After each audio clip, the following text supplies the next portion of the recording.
નમસ્કાર મિત્રો, હું છું આપનો એક્ટર ગિરીશ વરસોડિયા। આજે ખૂબ સરસ મજાની વાત કરવાની છે, વિસામાની વાત।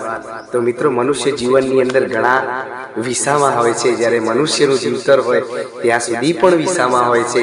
કોઈને પોતાની સંપત્તિના વિસામા હોય, કોઈને પોતાના દીકરાના વિસામા હોય, અને કોઈ પુણ્યશાળી આત્મા હોય તો એની જીવનભરની ભેગી કરેલી સંપત્તિ એની માટે વિસામો બને છે। પણ છતાં મનુષ્ય જીવનના અંતિમ ક્ષણોમાં ઈશ્વરે નક્કી કરેલા 4 વિસામા મિત્રો, જે વિસામા હું આપની સમક્ષ રજૂ કરી રહ્યો છું। તો મિત્રો, જો આ ભજનની ચાલ લીટી ગમે તો ગિરીશ વરસોડિયાની ચેનલને લાઈક, શેર અને સબસ્ક્રાઇબ કરી દેજો। પેલો વિહોમો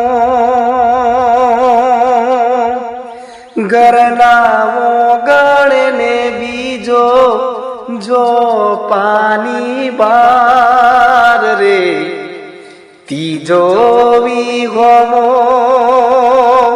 ગોમના ગોદ રે, અને ચોથો વિહોમો શમશાન થાય રે। મિત્રો,